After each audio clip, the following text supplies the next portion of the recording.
"Please help my son," Apache woman begged. And the rancher fought against the whole western town. The sun over Thornbrush Basin split the sky like a burning blade, turning the Wild West Valley into a furnace of red dust and shimmering heat. Alashani staggered across the cracked earth, her breath ragged, her arms tightening around the small boy pressed to her chest. Navin's skin burned with fever, his eyelids fluttering like a candle fighting its last inch of flame. Each step she took left a faint print of blood where her bare feet touched the ground. Yet she kept moving, driven by the memory of a name whispered in desperation, Cassian Holt. A gust of desert wind struck her face, and through the haze she saw a weather-worn cabin crouched beside a thicket of mesquite. Hope flared for the first time all day. She kissed Navin's brow, whispered a trembling promise, and took one final step before her knees buckled. The boy whimpered when she fell. From the distance came the sharp crack of wood, a man's movement pausing in mid-swing. Cassian lifted his head. He heard the thud, the cry, and his world shifted. In the stillness of the Wild West heat, he dropped the axe and ran. "Please, help him." The words scraped out of Alashani's throat as if carried by the last thread of her strength. They trembled in the heat-thickened air, fragile yet sharp enough to reach Cassian Holt where he stood among the mesquite shadows.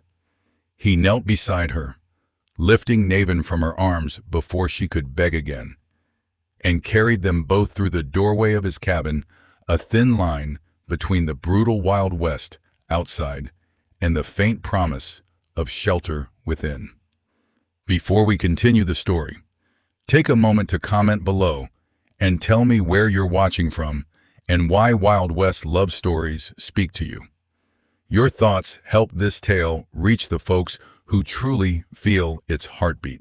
Inside, the air was cooler and smelled of pine smoke, iron tools, and the dust of long, silent years.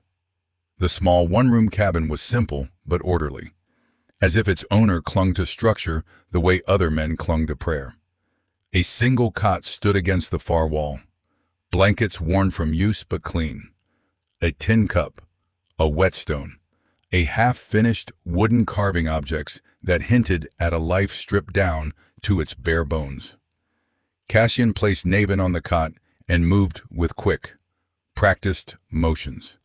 Soaking a cloth in water drawn from a bucket he kept shaded against the heat, as he pressed the cool rag to Navin's forehead.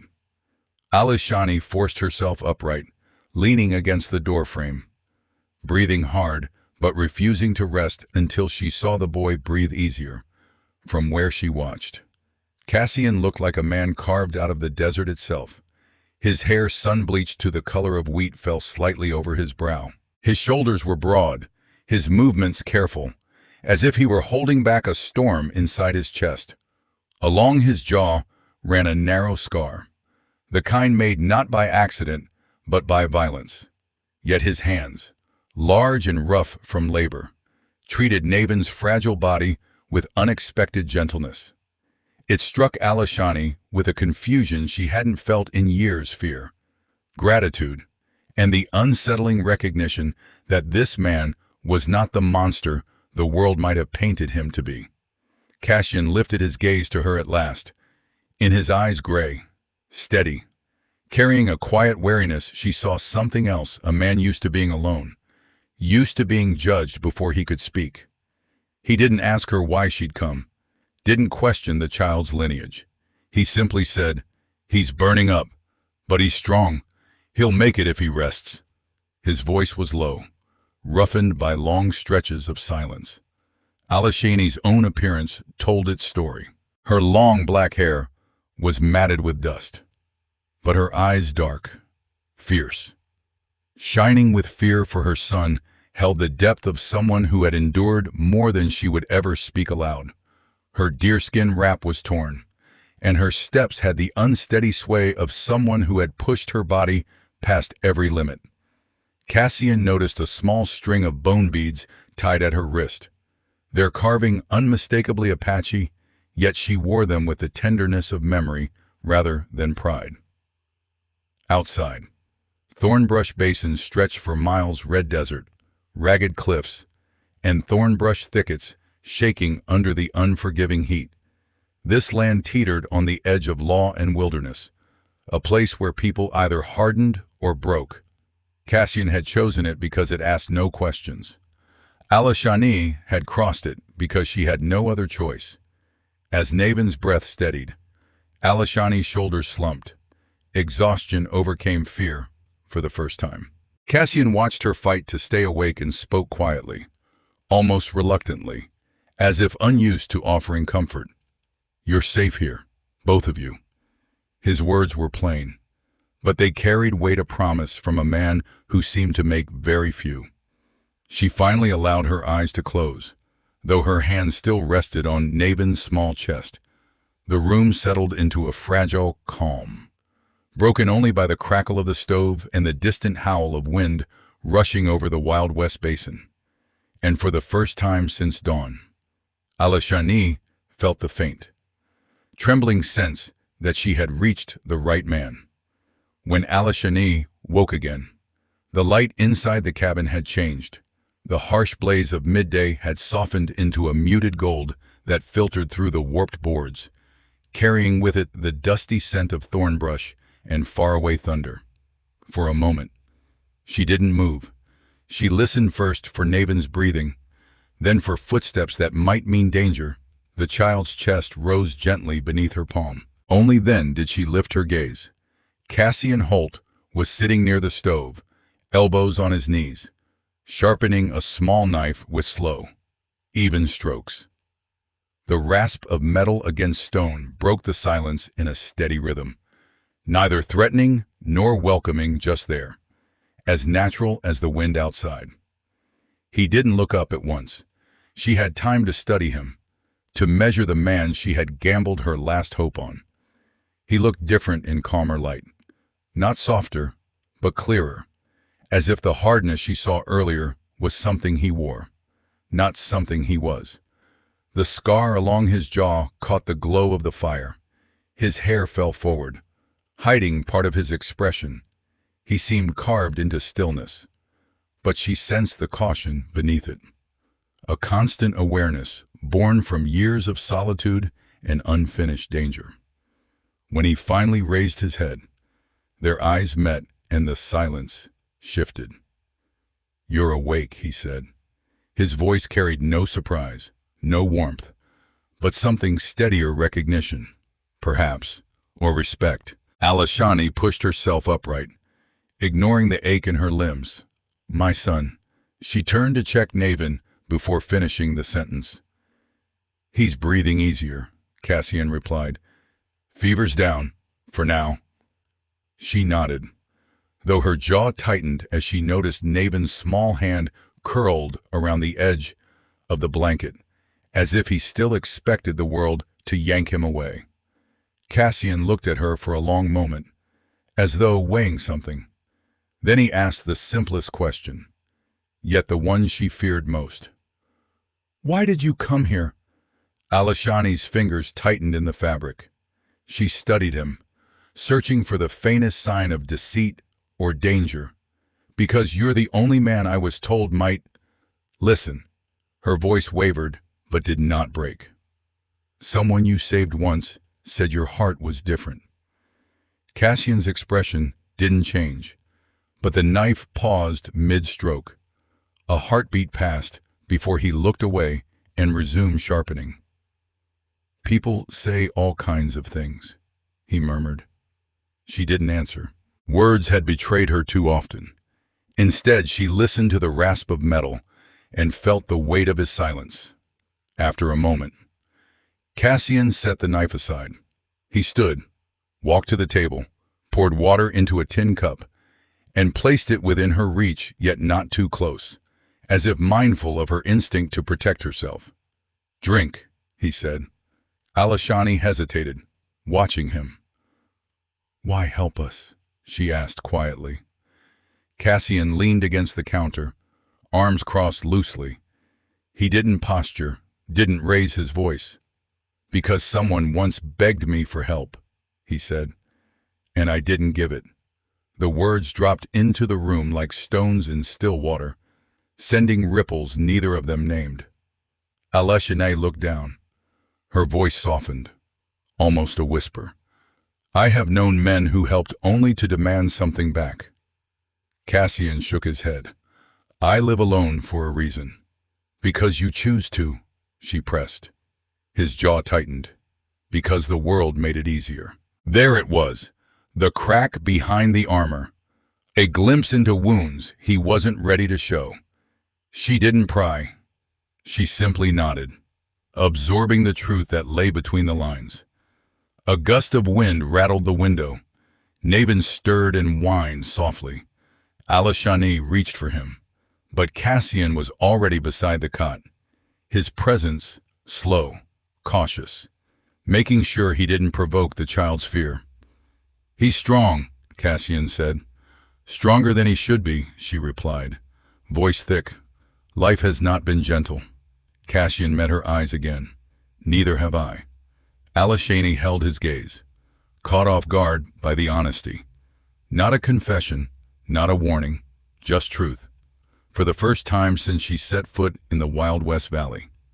She felt something shift inside her, not trust, not yet, but a faint loosening of the knot that had tightened around her heart. Rest, Cassian said quietly. Both of you stay here until he's well enough to stand.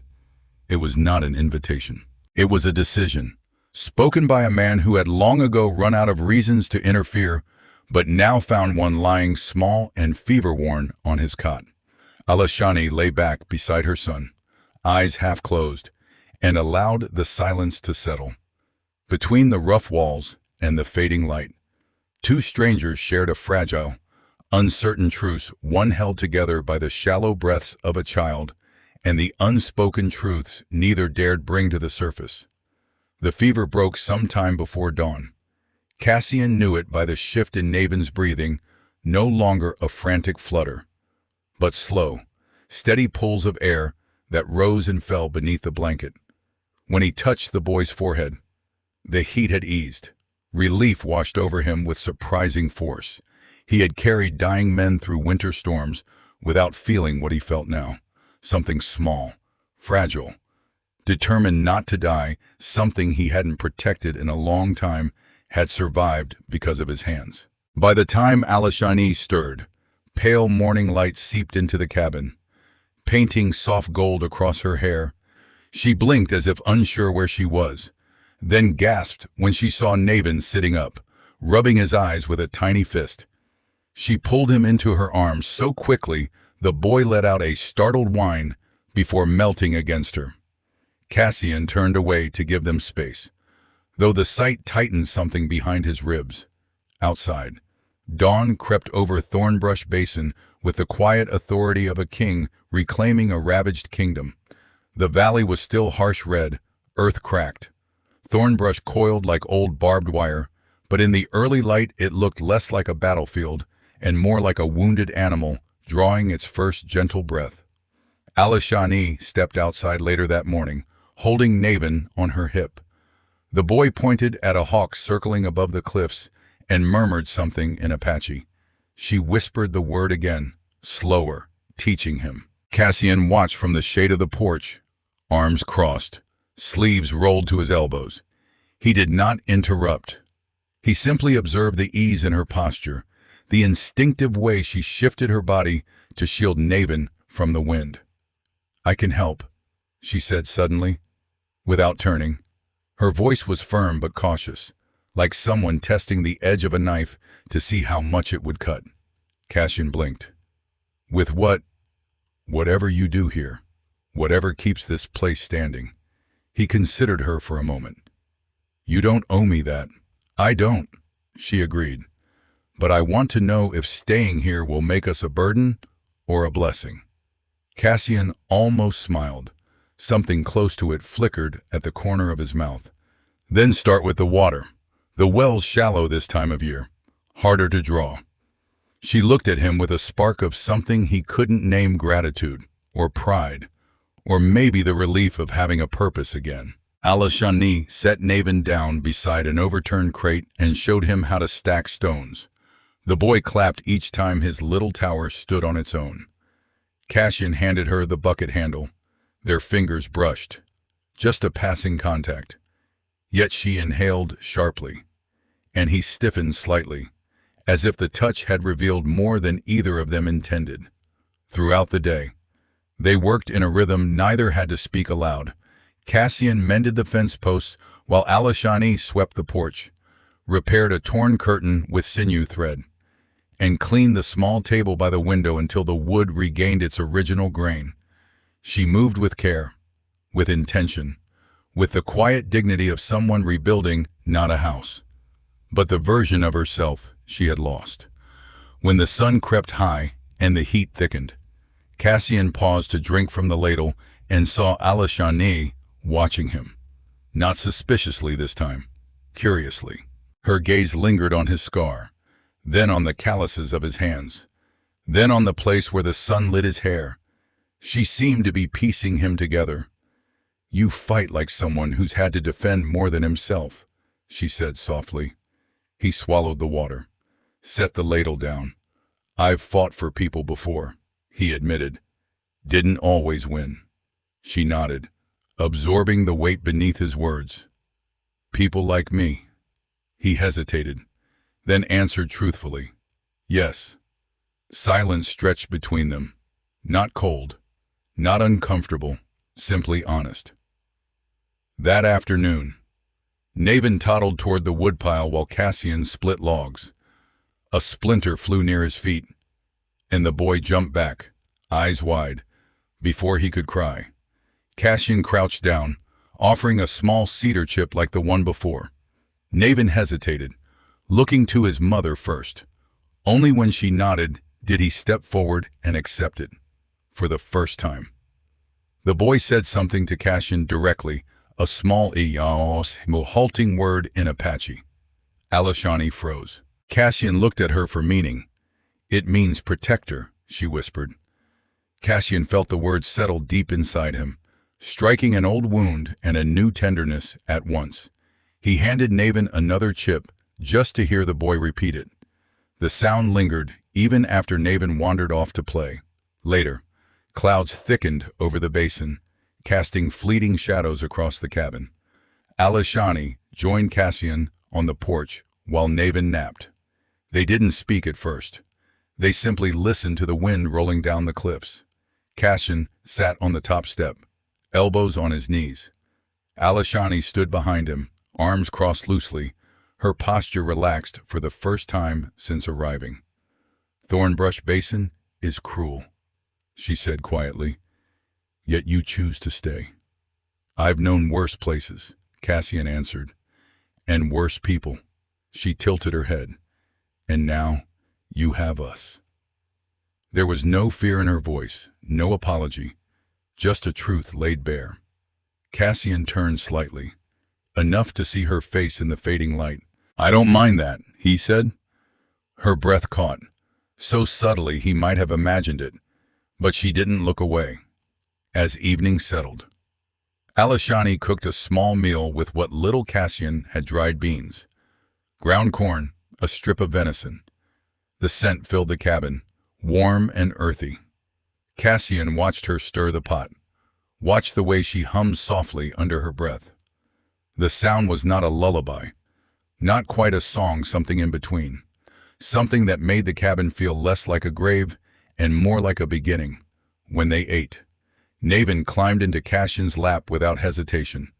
Alashani's eyes widened in surprise, but she said nothing. Cassian froze for a heartbeat before he adjusted his posture and let the boy settle against him. His hand moved instinctively to support the child's back. He didn't look at Alashani, but he felt her watching. After the meal, Alashani stepped outside to breathe the cooling air. She wrapped her arms around herself, feeling the weight of the day settle in her muscles. She sensed Cassian behind her even before he spoke. "You should sleep," he said. "So should you." He huffed a quiet breath, something like a laugh. I will.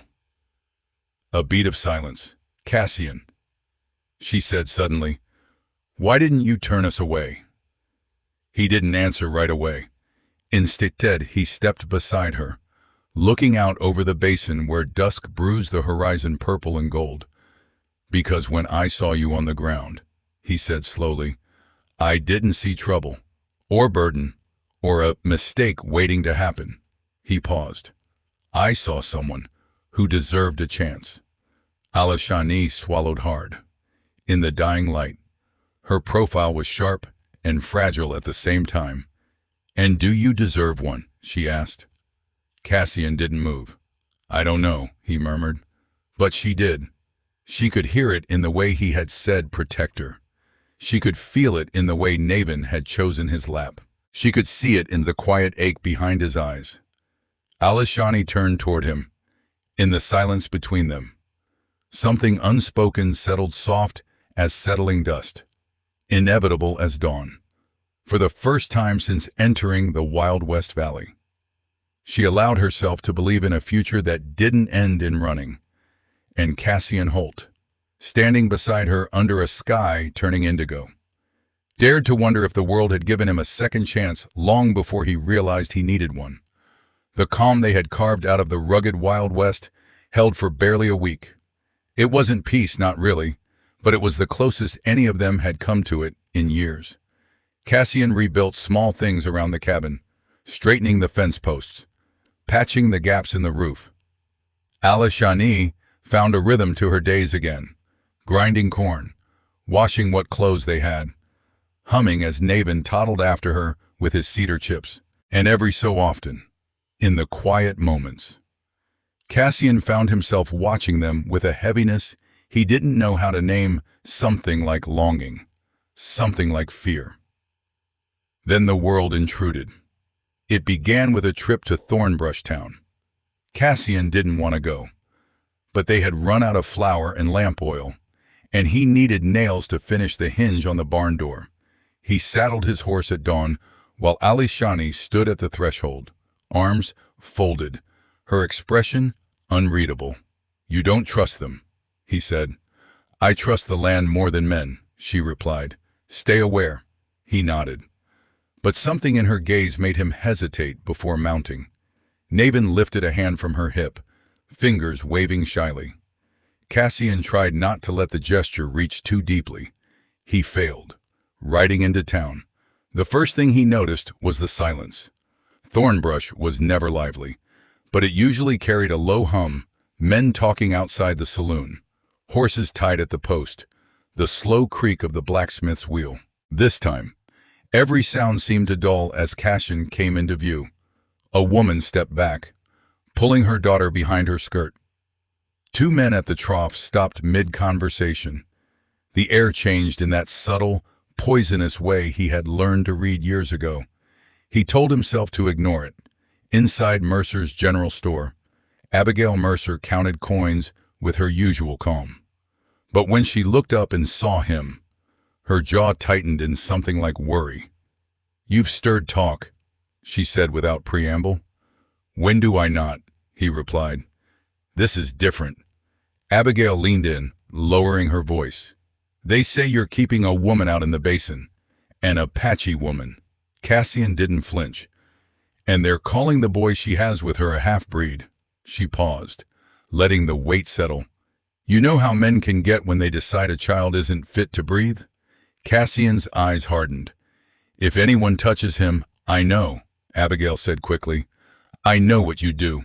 But listen, Cassian, trouble isn't coming from just one direction anymore. It took him a moment to understand, but when he did, something cold slid under his ribs. Alashini's people, those not on her side, Abigail corrected. There were riders seen on the ridge, not mine to judge what they want, but they're watching your cabin, watching her. Cassian exhaled through his teeth. He took the supplies, paid in silence, and rode home fast, the wind stinging his face like thrown grit. The moment the cabin came into sight, he saw movement at the edge of the thorn brush, a shadow, then two, riders slipping away as if dissolving into the cliffs. Alishani was outside grinding corn. When she heard his horse, she straightened, reading his expression without a word. "They were here," she said. Cassian dismounted, watching. Alishani's jaw tightened. Tavari, the name snapped the air between them. That evening, as the sun bled red across the basin, they tried to settle into a routine cooking, keeping watch, pretending nothing was wrong. But the valley itself felt different. Listening, waiting. Navin sensed it too. He clung to Alishani's skirt, eyes drifting constantly toward the window as if expecting someone to appear. Cassian built the fire, hands tense, every creak of wind outside pinching the back of his neck. Night fell heavy. Cassian had just stepped outside to check the water barrel when he smelled it faint. Drifting. Wrong. Smoke. He spun toward the back of the cabin, heart slamming into his ribs. Flames licked the far wall, climbing hungrily up the dry boards. For a moment he froze. Not in fear, but fury. This wasn't an accident. Someone had waited for the darkest hour. Someone had wanted them trapped inside. "Alishani," he roared. Bursting through the door, she was already up, grabbing Navin from the cot, the child screaming at the sudden blaze of light. "Out!" Cassian shoved the door open wide, dragging a blanket to soak in the basin by the step. Navin cried louder as smoke filled the cabin. Alishani shielded his face, stumbling through the doorway while Cassian ran to beat the flames. The fire surged like a living beast. Sparks spat at his arms, burning through his shirt. He smothered them with the wet blanket, muscles straining, lungs clawing for air. Every time he gained ground, the flames roared back, climbing toward the roof. Alishani watched, trembling. Navin pressed to her chest. She wanted to run to him, but couldn't risk the boy. She wanted to scream his name, but the smoke choked her voice. "Cassian," she gasped. "Leave it." He didn't. He hit the flames again, until the blanket caught fire and he was forced to throw it aside. The roof groaned. A glowing beam sagged dangerously. "Cassian, get out!" Alishani cried. He hesitated only long enough to make sure no more fire could spread to the front room. Then the roof gave way, crashing into the space where he had stood seconds before. He stumbled back, coughing, emerging through a cloud of black smoke just as the last of the structure collapsed behind him. Alishani rushed forward and grabbed his arm with her free hand. He leaned over, hands braced on his knees, breath shredded but alive. Their home, the fragile haven they had begun to rebuild, inside him as much as outside, was a skeleton of charred ribs against the night sky. Alishani sank to her knees, Navin crying softly against her collarbone. "We brought ruin to you," she whispered, voice cracking. "My people hate me. Your people hate you. We should never have stayed." Cassian sank beside her, still catching his breath. He looked at the ruins, at the smoke rising like ghosts, then at the woman and child beside him. "No," he said, voice ragged but resolute. "This wasn't because you stayed. This was because someone believes you don't deserve a place to stand." He turned his gaze to the ridgeline where shadows shifted under moonlight. "And they're wrong." Alishani lifted her eyes slowly, searching his face. "What now?" Cassian looked at the broken cabin one more time. "Now we build again." It wasn't a vow of hope. It was a vow of defiance. A promise forged in fire, in loss, in the shared knowledge that the world would try to take everything from them. But for the first time in years, Cassian Holt had something to fight for that wasn't born of regret. He had someone to protect, and someone who had chosen to trust him. For 3 days. Thornbrush Basin felt like the inside of an exhausted chest, breathing in ragged pulls, collapsing and rising again. The burned cabin lay in a heap of blackened timbers, but beside it, something else began to take shape. Cassian hammered new beams into the ground with a stubborn, quiet fury. Alashani gathered any unscorched planks from the wreckage, hauling them in an old wheelbarrow until her palms blistered raw. Navin toddled among the stones, humming to himself and dropping pebbles into neat little piles, as if helping in his own small way. They didn't talk much. The air between them held the weight of smoke and unasked questions. Yet there was comfort in the rhythm, Cassian driving nails, Alashani tying new sinew lashings, Navin laughing each time his little pile of pebbles toppled over. On the evening of the third day, when the frame of the new cabin stood tall against the dying light, they finally rested. Cassian sat on the step of the half-built porch, wiping soot from his forearms. Alashani sank down beside him, fatigue softening her shoulders. For a while they listened to the wind sweep over the basin, carrying the scent of scorched wood and the promise of cooler weather. "You could have left," she said quietly. When the fire started, when Tavari came, when the town whispered, she stared at the outline of the new frame, voice barely more than breath. Most men would have left. Cassian didn't look at her. "I've done enough running. And enough saving," she murmured, almost to herself. He let the words settle before he replied. "I didn't save you. You saved my son," she corrected. "And that saved me." Cassian turned, studying her in the dusk. Her face was streaked with dust, her hair tangled from wind and work, but her eyes burned with something steady, something he had seen only in people who had lost everything and still chose to stand. "Navin deserves better than this valley," he said.